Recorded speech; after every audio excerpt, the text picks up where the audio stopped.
counting on you. See you on the inside.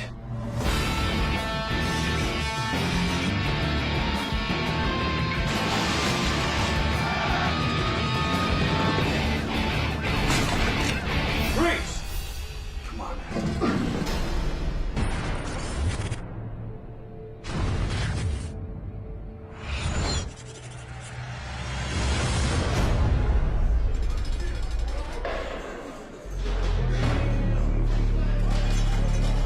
My name is Lance Batriel, and I'm a convicted rapist. I deeply regret my crimes, but that don't mean a thing in prison.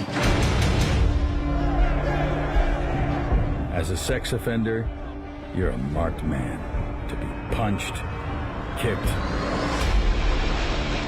and spat on. You might think the abuse forced me to try and bust out, but you'd be wrong. Deep inside, I knew prison was the best place for me. It stopped me reoffending while I tried to become a better person. The Indiana State Prison is definitely one of the toughest prisons in the United States. There's over 2,000 inmates that are closely confined every day, and 3 out of 4 of them are in there for murder. There is a true hierarchy. At the very bottom are the sex offenders that are in danger for their lives every day. Very dangerous, very dark.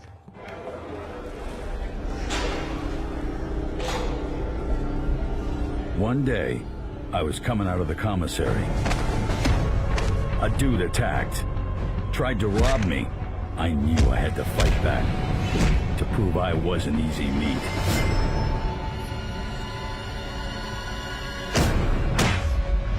But he cut me before I could get away. I needed some help treating the wound before a guard saw any blood. Got any problem here? That's how I got to know Mark Boer.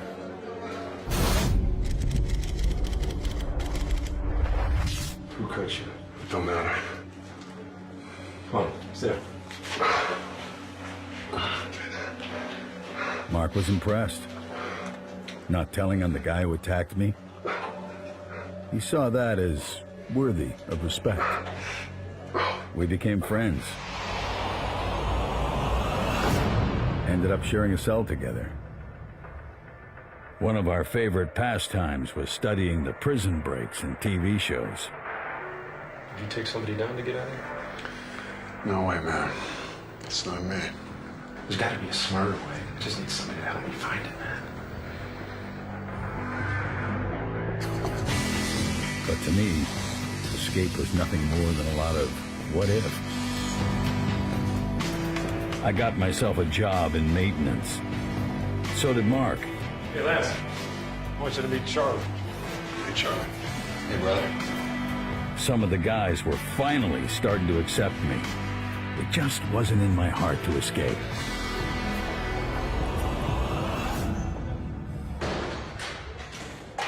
Then one day, I got a letter from Ma. Dad was seriously ill. He was in hospital with a 50-50 chance of survival.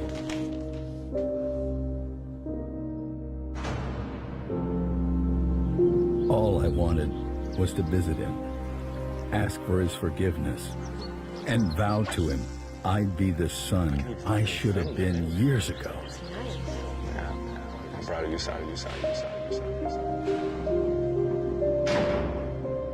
The Indiana State Prison is a maximum security prison. There isn't any compassionate leave. That's the reality of it. That's where you're stuck until the end of your sentence.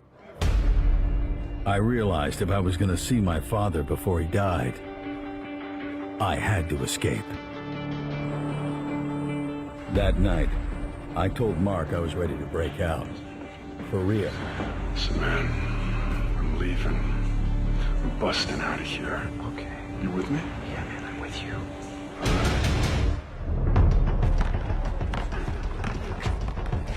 Because of our jobs, we had access to tools. We could get around the prison real easy, and we were trusted. But our escape options still seemed limited. It is nearly impossible to get out of the Indiana State Prison. Most of the prison was covered by CCTV cameras. There's various K9 teams. You have a wall that's nearly 30 feet high, and there's razor wire on top of that. And around the perimeter of that wall, there's about 10 towers. An inmate is climbing over the wall. Do you shoot him? Of course you shoot him. We realized the answer wasn't to go over the walls, but to find a way under them. We'd been fixing things in the tunnels beneath the prison for years, always watched by a guard.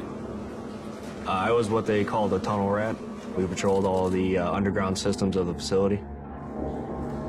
The tunnel system is huge. It goes on for miles, it wraps around, it goes everywhere. We knew one of these tunnels connected to a storm drain leading out of the prison and all the way to 10th Street in the city. How? Because back in the 80s, it was big news when some guys knocked a hole in the drain, crawled in, and escaped. All right, guys, time to wrap it up. Let's go. I figured our only hope was to pull the same trick again. Except now there was extra security. There was a lot of gates and bars, and we just didn't think it was possible that there would be another escape. We had to find a way to cut through all of them security gates, undetected. My idea was to get down there at night. If an inmate did find a way down in the tunnel system at night, they pretty much had free reign to do whatever they wanted because there was no security staff there. Problem was, at night, we were locked in our cell house. So I somehow had to find a route from there into the tunnels. I started thinking about the maintenance passage between our cells, a space they called the midway. I'd done a lot of repairs in the midway, so I knew from there we could get into the basement below, which was at the same level as the tunnel system. I put it all together and came up with a plan. Okay, Mark, come on over here. The start point was cell house, where Mark and I lived. We're gonna go down through the midway into the basement under our cell house. From there, we're gonna dig into the steam tunnel under D cell house. Digging our own tunnel from cell house to D cell house gave us access to the entire prison tunnel system. But after that, there was still a whole lot more work to do. We're gonna cut through the security gate under A cell house, through the 2 gates under F dorm, and the cage around the storm drain. We exit a manhole cover on 10th Street. Can we do this? Gotta try.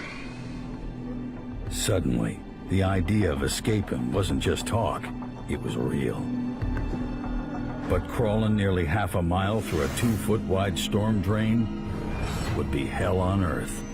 If we got stuck, we'd die. Like trapped rats.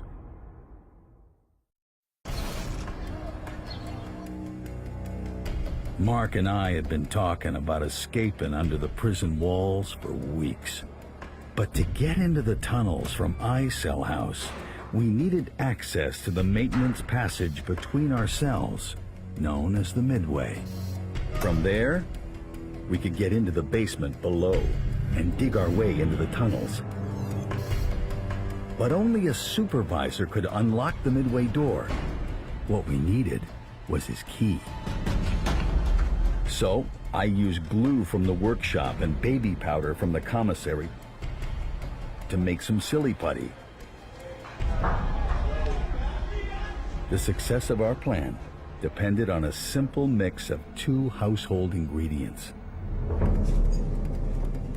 Next time the guards took us into the midway, Mark hid some tools.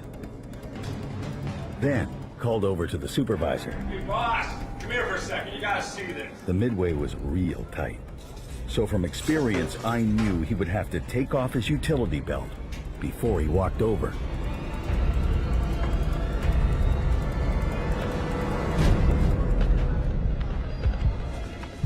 The moment he was back there, I used the silly putty to make an imprint of the key.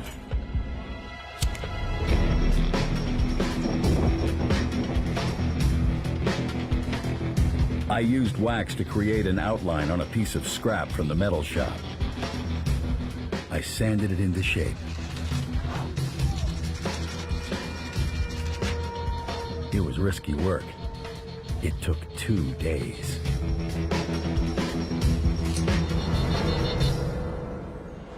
Our key to freedom. Next, we needed to test the key. We go for a walk.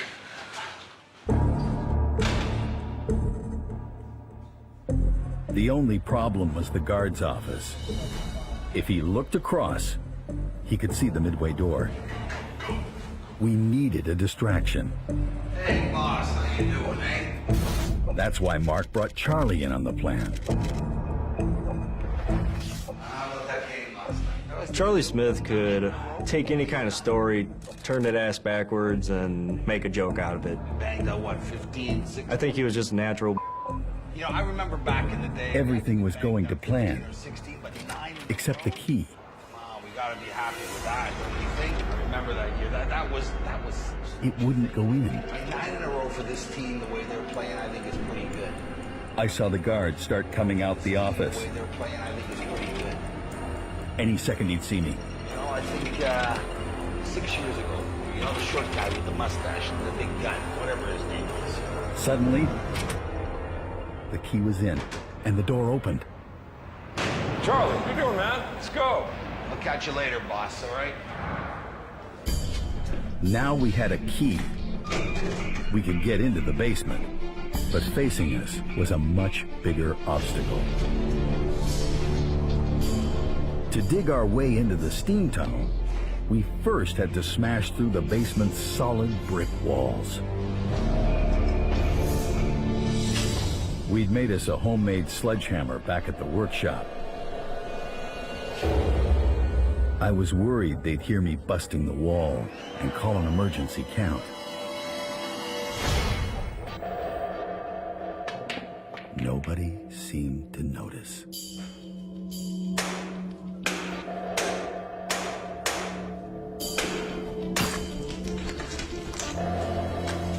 We were lucky.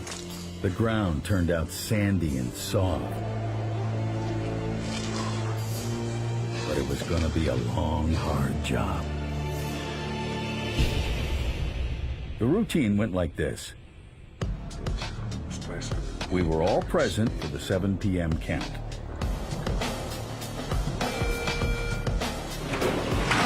After this, Mark or I would slip into the midway, Hey, boss. with Charlie's help, of course. I hear your mother makes a mean apple pie. Unbelievable apple pie. Is that true?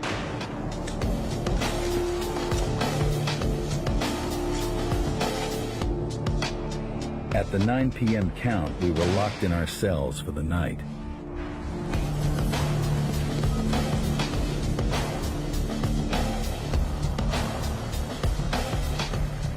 So if it was Mark's turn, I made up a dummy.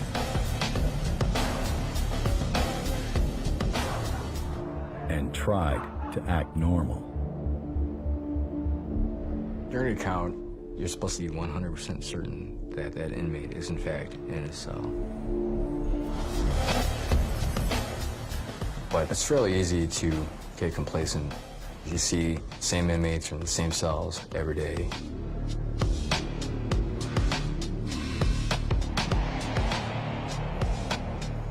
Lasagna or spaghetti? Whoever was digging came up after 4 a.m. when our cells were open. That on the menu downstairs, huh? They had to be back in the cell at the latest by 5 a.m. when there was another count.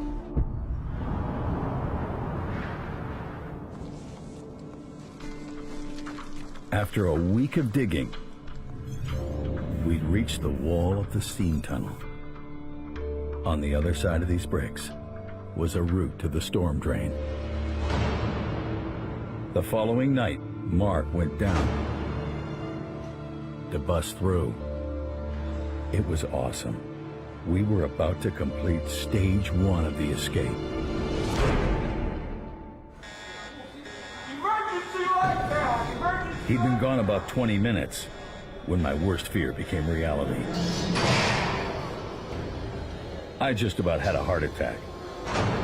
We had to be out of our beds for an emergency count, so a dummy wouldn't cut it.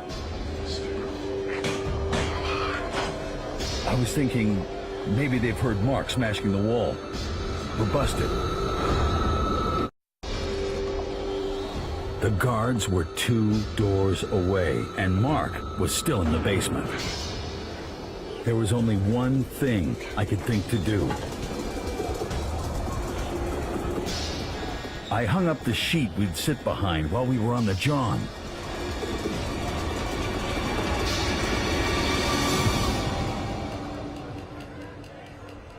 He likes his privacy. I pretended like Mark was taking care of business. Many inmates would put up a sheet or a blanket when they were on the toilet. It's human nature to want to do that.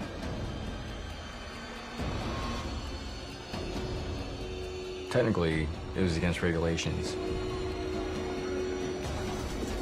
But there's kind of a gray area. You don't really want to see them on the toilet.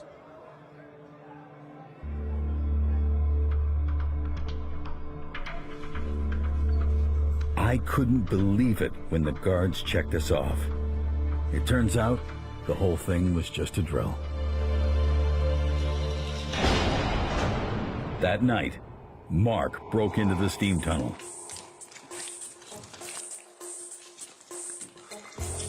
We were on our way. Now, we needed something to cut through the security gates in the next stage of the escape.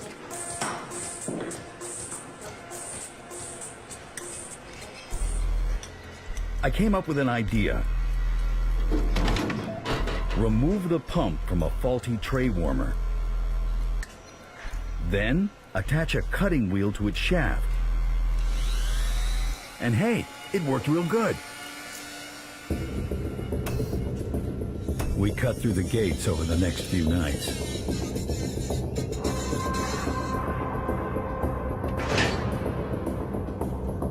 I could hardly believe it when those big old hunks of metal swung open. But when we reached the cage around the storm drain, we were in for a surprise. We thought it would be made of a soft metal, but it turned out to be hardened steel. Our homemade cutter was useless. It was like a kick in the stomach. We had to find a way through that cage before the tunnel rats stumbled across what we'd done. What we needed was something high-powered, like a sawzall. But cutting tools could only be used for specific jobs.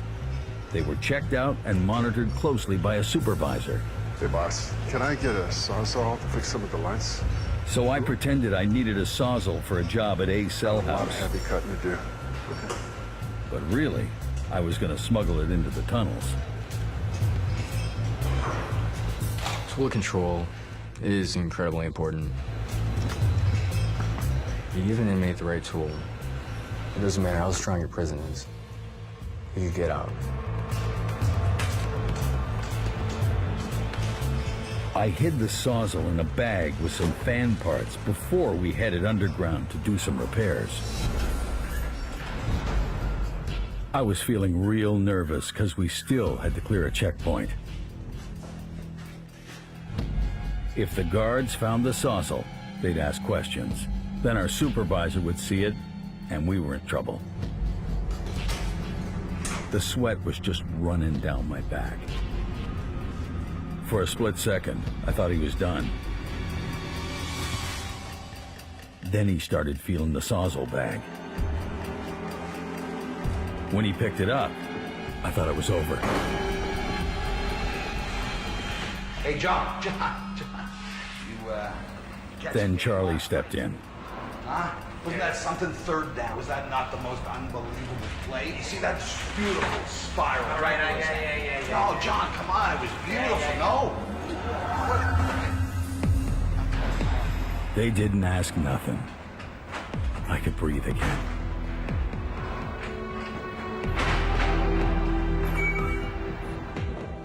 When we got to the tunnel entrance, I made up an excuse to leave the crew. Do you mind if I take these fan parts back to the cell house? Okay.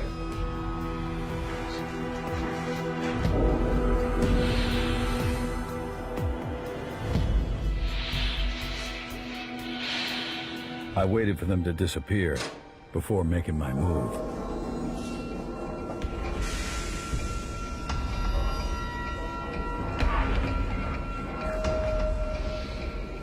I had to act fast.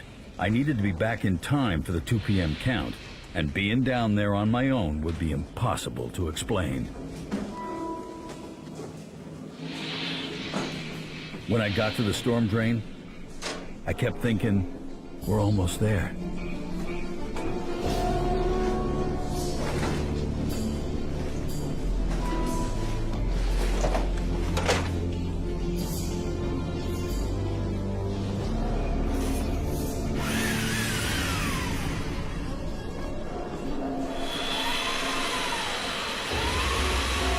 I had to work real quick. The longer it took, the more chance a tunnel rat might show up. But the steel was so hard it took 30 minutes to cut just one bar. I started to panic. It was taking forever and making a hell of a lot of noise.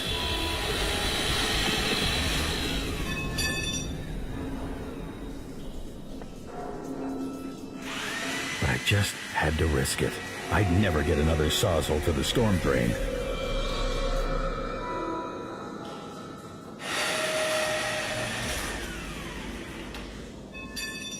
It took 3 hours, but the job was done. We'd cut so much stuff now I knew it was just a matter of time before the guards found out. You had to patrol all the tunnels at least once a week. We had to check for steam leaks, water leaks. Then we also had to check to make sure there wasn't no escape attempts. The clock was ticking. It was time to bust out.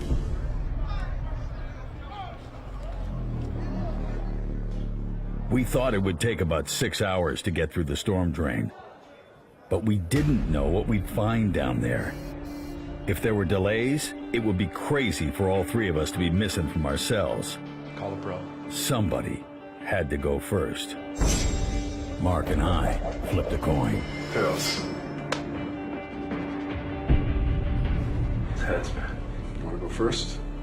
Oh, yeah. I sure do. The plan we discussed again and again was for Mark to call us when he got out on a smuggled-in cell phone a buddy of ours had in iCell House. Me and Charlie would then bust out the following day and meet Mark at a casino in Michigan City. He'd be waiting with a car provided by an accomplice. Everything okay, boys? Everything's good, boss.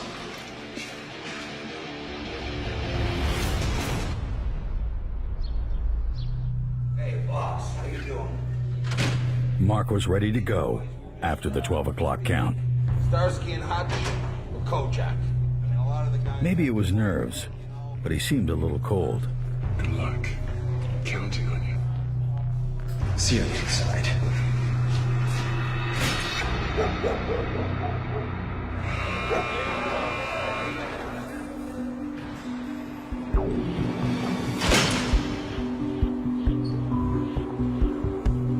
that night, just as regular, I put the dummy in the bed.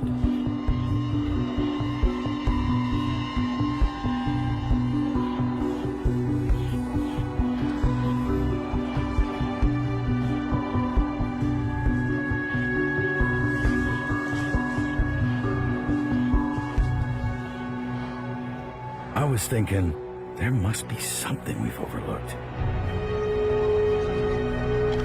What if Mark gets stuck deep in the storm drain? Am I really gonna bust out and see my dad?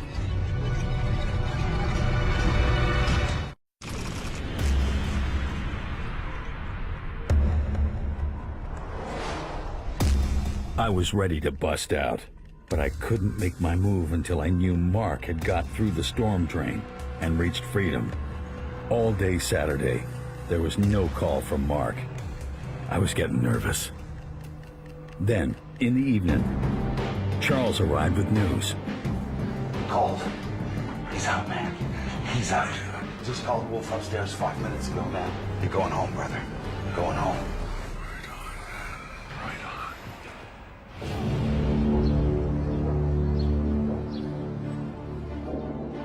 We dropped into the tunnels just after 5 a.m. The next count was at 10 a.m. We had less than 5 hours to get as far from the prison as possible.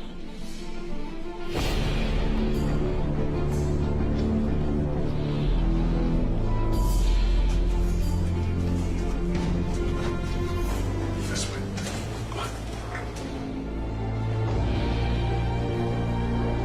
It was an awesome feeling, just breezing through them security gates we'd cut through.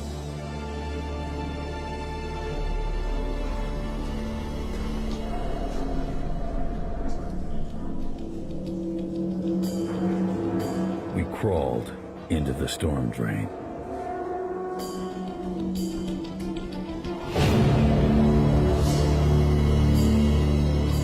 It was tight, claustrophobic. Just 24 inches across. We had to drag ourselves forward. Boy, if you let yourself panic, you'd go crazy. We reached a space under a grill inside the prison grounds. Charlie was struggling. Let's go. He's a big guy. I wasn't sure he'd make it through the next part of the route.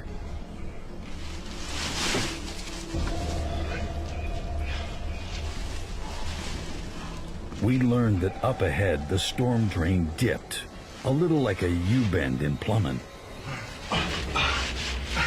You okay? I'm good. Let's go. It was a gas barrier, about 12 feet long and full of water.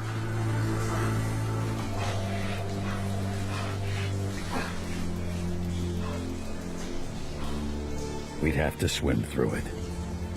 Once inside, there'd be no way to turn around. You made it through, or died trying.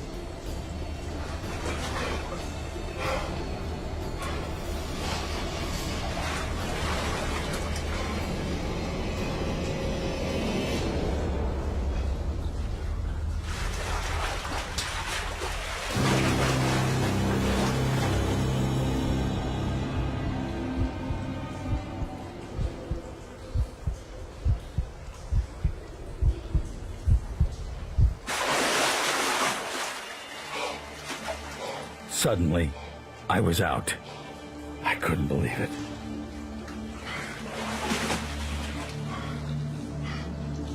I didn't wait for Charlie. I had to keep going. Time was running out. In all, it took 3 hours to reach the main storm drain under 10th Street.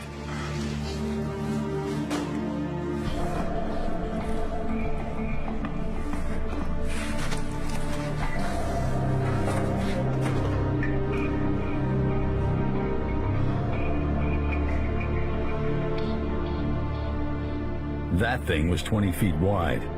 I think a truck could have drove in it.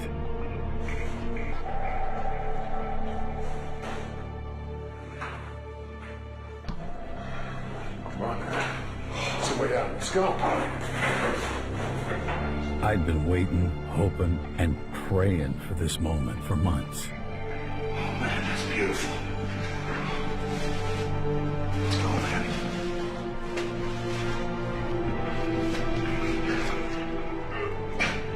Come on, man.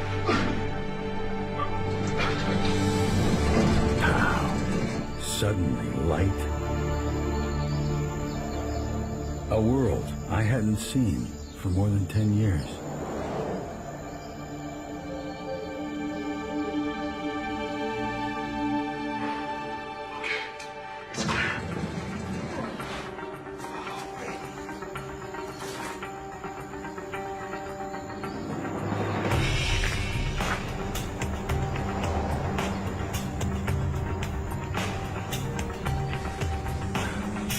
We needed to get to the casino and catch that ride with Mark real quick. 7:45. We gotta go now.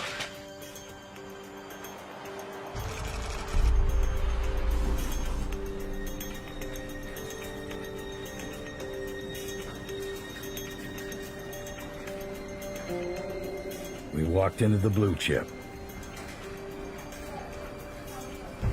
But there was no sign of Mark. Listen, could you tell me if the Mark Boer left a message? No, no messages from Mark Boer. Nothing, huh? Okay. I'll check back later, thanks. I tried to stay calm, but I couldn't believe what was happening. There's no hair, man. I got a bad feeling about this. We'd broken out, but the plan was falling apart. Mark was nowhere to be seen, and any minute now the guards would find out we were missing.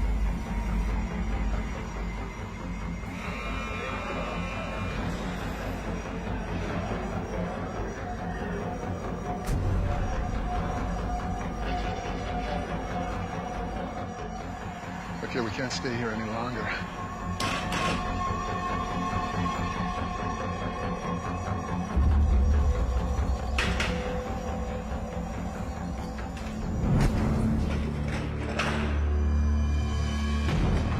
I was shocked. That was the first question in my mind, is how? How could you possibly made it out of that prison? That's pretty genius on their part. When I arrived at the prison, it was just a buzz of activity. In any manhunt, the first 12 to 24 hours are critical. Mark Ragalan, United States Marshal. Once you get past that time, you don't know if they've gotten into a vehicle, a train, a plane. Got the file on these guys? Or they could be anywhere.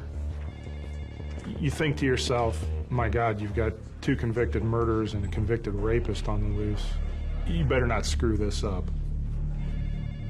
Lance Bottrell, this guy's a serious sex offender. He could be outside the walls of this prison right now committing sex offenses. All right, you know the drill, boys. We need to find out who they know, friends, family. We threw everything we had at him. There was anywhere from 50 to 75 officers on the ground attempting to apprehend the escapee. The 3 inmates began serving time at the Indiana State Prison in the late 1990s and had at least 30 years left on their sentences. It's unclear how the 3 breached security, entered the tunnels underneath the prison, and escaped.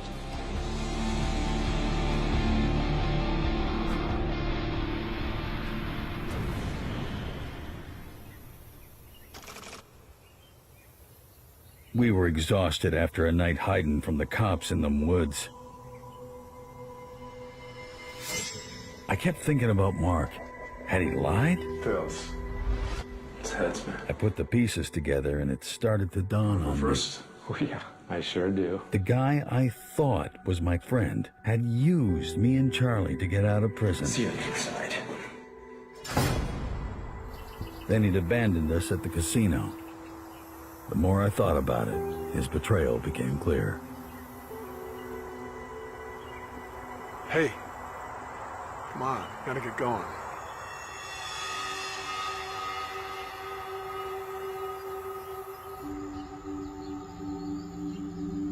After about a half hour, we came to some houses. Okay, man, let's pretend like we're jogging, all right? Okay. It's risky. We gotta try. This way. Let's go.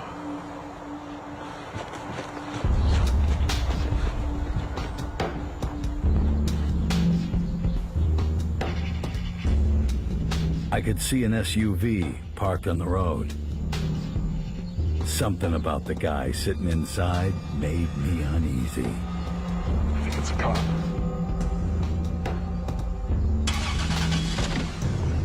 I tried not to look back, but I just knew the guy was following us. I could feel his eyes in the back of my head. Up to the left here, okay? We jogged around a corner, but it was a dead end. Suddenly, the guy screeched to a halt. Stop, police! Next thing, he's gonna gun us down. I just kept running. If he shot at me, that was the only way I was gonna stop. Jump ground! When I looked back, Charlie was getting cuffed. I figured I had about 20 minutes before more cops showed up. I took a path along the surf at the edge of the lake to throw them dogs off.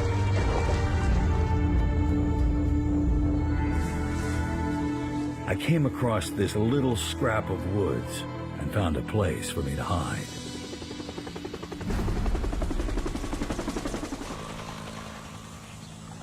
At one point, I heard voices.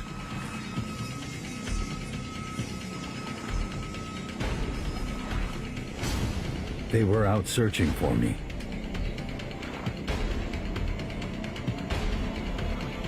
They were getting closer and closer. Suddenly, I saw a pair of boots. The cop was so close. All he had to do was look down, and it was all over. I held my breath. All I moved was my eyeballs.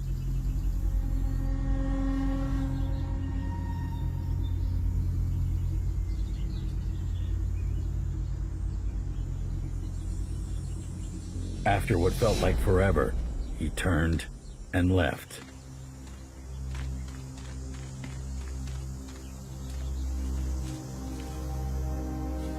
About then, my heart blew out of my chest.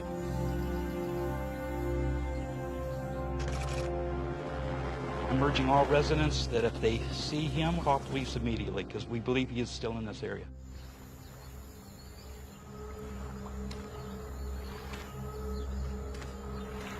Every day Lance Petrell was on the loose, I'm thinking to myself, this guy is a serial sex offender, and there's a chance of him finding another victim and striking again.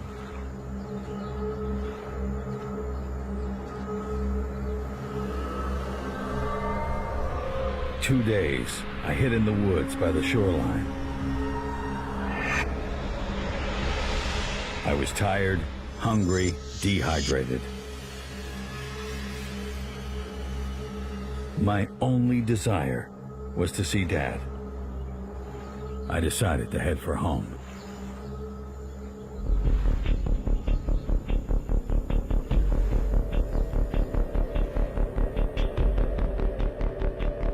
I only had a few bucks, but I knew I'd make it somehow.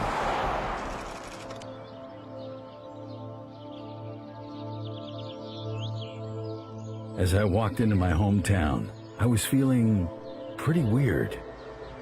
I'd been in prison for 13 years. The place I thought I knew looked strange. I felt like everyone and everything was watching me. But I was thinking, man, I made it. I'm gonna see my dad soon. What happens afterwards don't matter.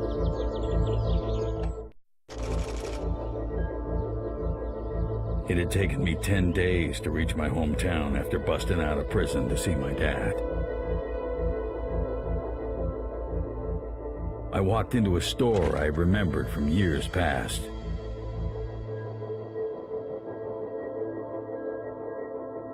A few seconds later, I couldn't believe it. there's my dad.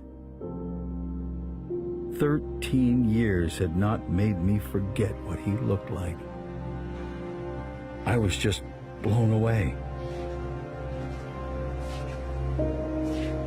I walked over to him. I said, Hey, I haven't seen you in a long time.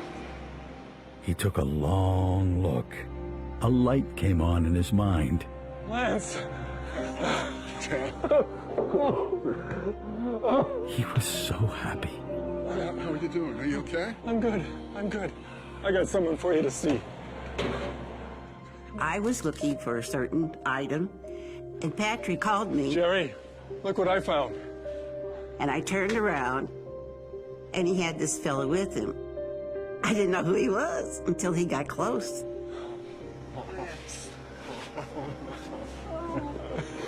And I gave him a hug, and I held him real tight, and I just wanted to take him and put him in my pocket and keep him there. I was very worried that somebody would recognize Lance. It was just like if I was in heaven. My son, what they call the prodigal son, was home. So how have you been, Dad? I've had some hard times, but we're getting through. It got quiet. And he said, well, Dad, I really got to say, I'm really sorry about all the trouble I made for you and Mom. He said, you know, Dad, you're the only dad I got. And I love you so much. But I did say to him, I think you should give yourself up. You're probably right. I just don't know what to do.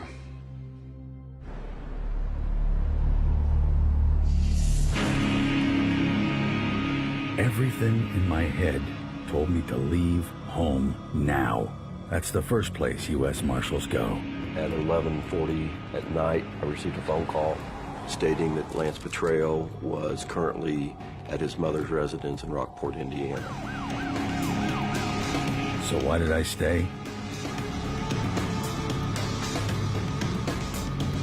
Maybe I knew I belonged back in prison. Would you guys go down the side?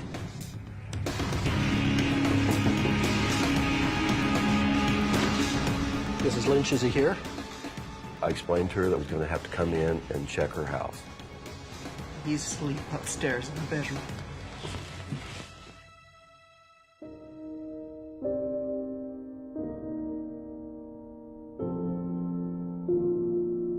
I really felt that somebody was going to shoot him. If you had a child of your own and somebody said to you, you have to give him up and you'll never see him again, how would you feel? It's like being in hell. I just didn't think I would ever get to see him again.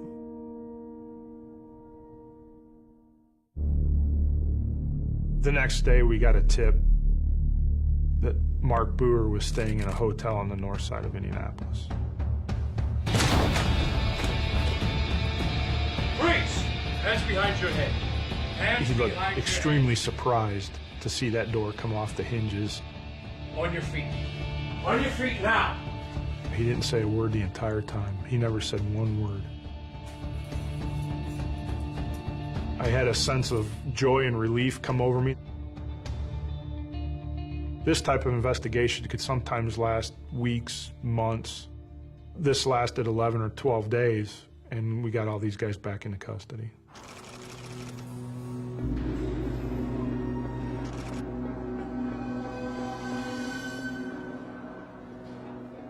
I'm locked in my cell 23 hours a day now, but the escape was worth it.